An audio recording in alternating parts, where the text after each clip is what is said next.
1923 has been an incredible show, even though, let's be honest, Taylor Sheridan kind of butchered it with season 2. I mean, can we all agree on all the unnecessary deaths? Spencer, Elizabeth, and Tiona each lost the love of their lives, and now they're all lost in grief. So what's next in season 3? What's going to happen in episode 1? Will 1944 serve as a spiritual third season of 1923, or will it be a separate story altogether? Let's talk about everything. Let's start with Elizabeth.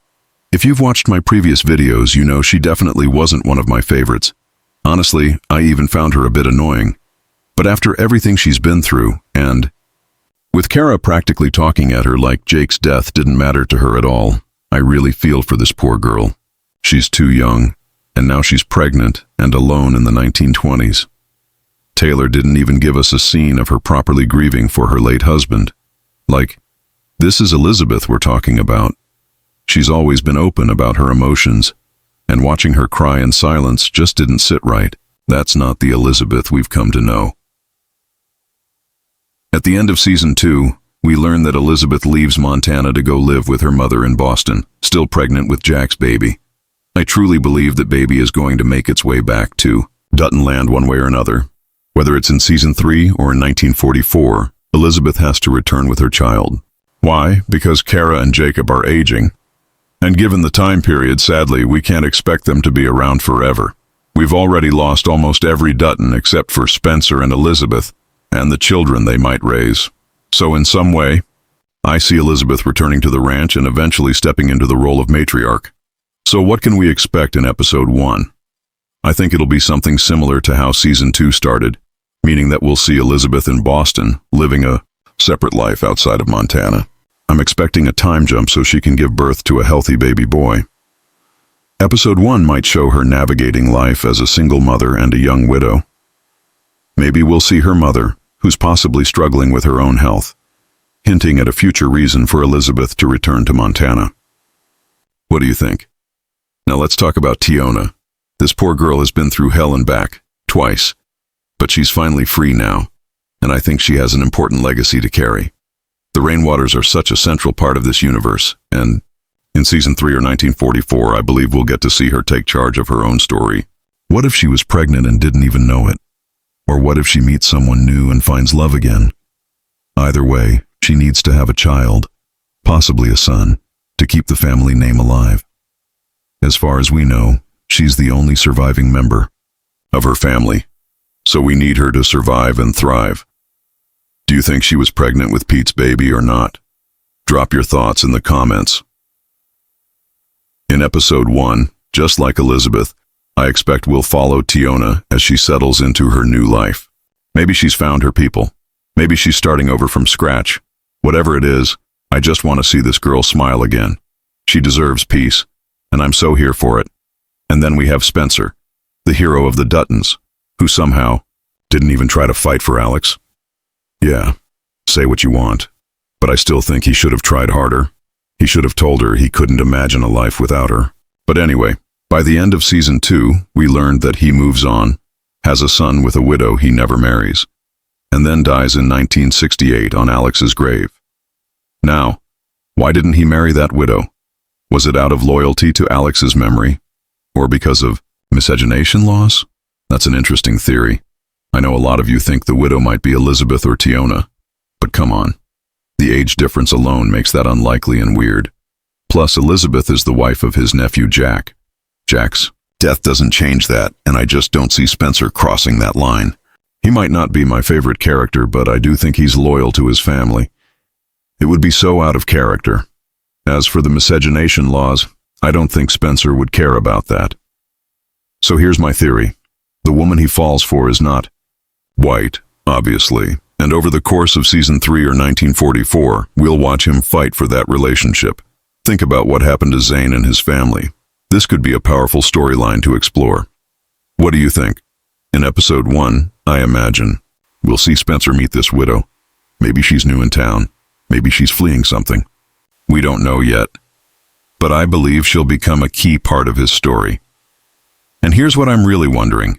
Did Spencer and Alex's son survive? I really hope so. If he did, episode 1 might give us some beautiful moments. Spencer, sitting with his son on his lap, telling stories about Alex. That would absolutely break me. Now let's talk about release dates. If we're getting 1923 Season 3, the most likely premiere window is spring 2026. With a bit of luck, production could move forward smoothly. However, if we're instead jumping into the 1944 storyline as a follow-up or spiritual continuation, we might be looking at a longer wait. Realistically, that could push the premiere to late 2026 or even early 2027, depending on how long it takes to finalize the cast, finish the scripts, and get everything in motion. These kinds of series don't come together overnight. They are massive productions that take time to get just right. So will you be watching when it finally drops? Let's chat in the comments and don't forget to check out the next video. Tell my aunt I'm coming home. Can you do that? Which one? I will not allow today to be the last time I see your face.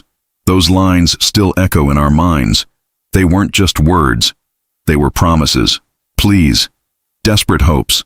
And now, with Season 2 of 1923 behind us, we're left with more questions than answers, more tears than closure, and more ghosts than living legacies. Let's be real.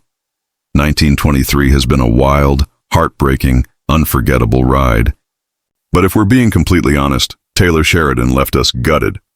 Season 2, while visually stunning and rich with emotional beats, also hit us hard with a wave of unnecessary tragedy. And now, fans everywhere are trying to figure out what's next. Spencer, Elizabeth, and Tiona, each of them loved, each of them lost, and each now stands alone in the aftermath. Their stories aren't over, not even close. So today, we're breaking it all down. Episode 1 of Season 3, or maybe 1944, depending on how Sheridan continues this saga, is going to set the tone for everything that follows. So, let's dive into what we could be in for. Let's start with Elizabeth. And look, if you've been following my videos, you already know. Elizabeth was never high on my favorites list. I found her impulsive, sometimes frustrating, and honestly, a little too sheltered. But grief changes people. Loss rewrites the soul. And by the end of Season 2, I couldn't help but feel deeply for her. She was a young woman standing at the edge of motherhood and widowhood at the same time. A childless bride and a pregnant orphan of war. And the way Kara spoke to her, almost dismissive of Jack's death, was cold, too cold. She deserved more. We never even got a moment to watch her really break down. Elizabeth, who's always been emotional, expressive, unafraid to cry or shout or fight for what she feels, suddenly fell silent. And that silence was loud, unnatural. She deserved a scene of heartbreak, of catharsis. But Sheridan moved us on, too quickly, and that hurt. We know that she leaves Montana, pregnant, alone, and heads back to Boston to live with her mother. That's where we last see her. But here's what I believe. That baby, Jack's baby, is the future of the Dutton legacy. One way or another, that child is coming back to Montana. Whether it's in 1923, Season 3, or in 1944, Elizabeth will return.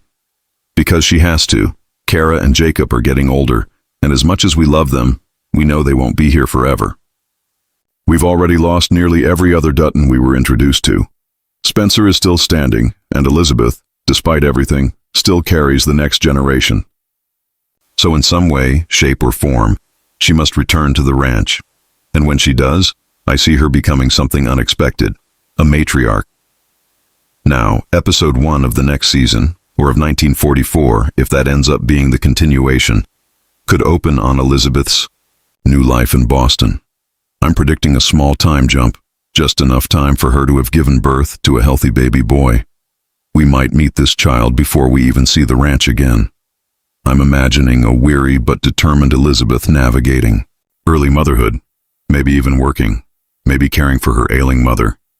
Boston will be colder, grayer, less wild than Montana, but it will shape her into someone stronger, someone who doesn't cry silently anymore, but who fights like hell to keep her son safe. And then something will happen. Maybe a letter, a tragedy, maybe just a longing too deep to ignore. That pulls her back home.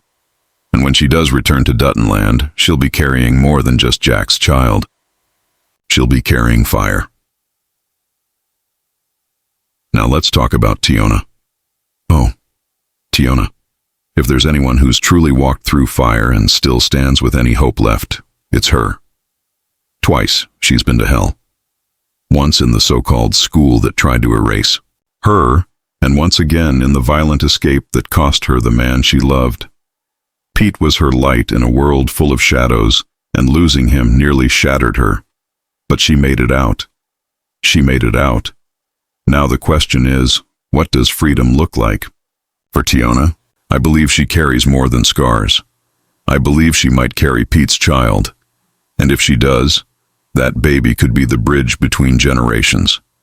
The continuation of the rainwater legacy that Yellowstone fans already hold so close. That child, if born, could be the origin of Thomas Rainwater's line, a symbol of strength rising from genocide and trauma.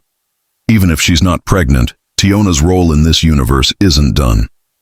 She might meet someone new, she might fall in love again, but more importantly, she might step into a leadership role, guiding her people, preserving her culture, and building something lasting in a world that tried to destroy her. She has to thrive. She has to live. Because survival is not enough.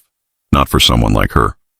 So in episode 1, I imagine we'll see Tiona rebuilding. Maybe she's with her grandmother again. Maybe she's starting over in a native community that accepts and uplifts her. She deserves to smile again, to breathe, to love. And I want that for her so badly. Now, Spencer, the Dutton warrior, the lost son, the man we thought would save it all, only to end up more broken than anyone expected. Here's the thing.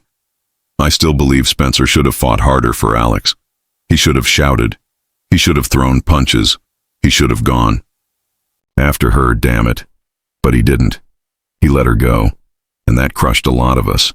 Because if Spencer and Alex weren't endgame, then who is? We know that in the end, Spencer never marries again. He has a son with a widow, a woman we've never met. And when he dies, it's not in battle, not on a battlefield, but in 1968, on Alex's grave, which tells us everything we need to know. He never let go. So who is this widow? Why didn't he marry her? Was it out of respect for Alex's memory? Or was it because of something darker, like anti-miscegenation laws that would have made their union illegal?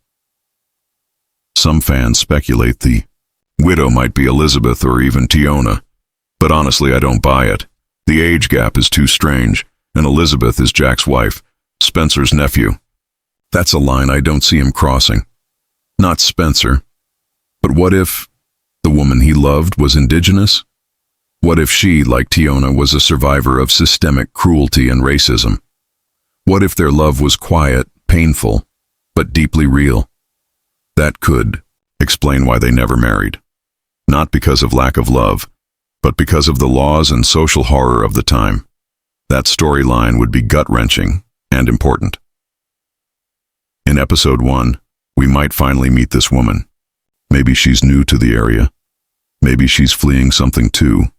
A war widow, a survivor, a healer. And maybe Spencer, still haunted by Alex, still bearing the weight of every loss he's endured, finds in her something unexpected. Peace. And here's the part that wrecks me. Did Spencer and Alex's son survive? Please, let the answer be yes.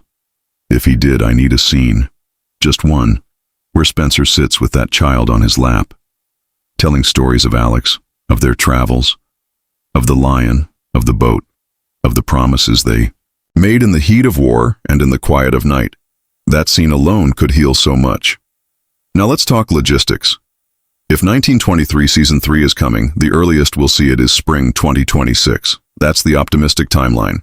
Scripts need finalizing, production needs planning, and casting needs to lock in. This is not a small show, it's an empire. And empires take time to build. But what if 1944 is the next chapter instead? Not just a new show, but a spiritual successor. To 1923? If that's the case, we may be waiting until late 2026 or even 2027. And I get it, that's a long time. But good things take time. And 1944 might be the most emotional, epic, and intense installment yet. So tell me, when the Duttons return, will you be watching? Will you be there when Elizabeth steps off that train with her son? When Tiona stands tall among her people? When Spencer dares to love again? Let's talk in the comments. Let's keep this community alive. Because the story's not over, not even close. And don't forget, check out the next video. We've got more theories, more breakdowns, and more tears waiting to fall.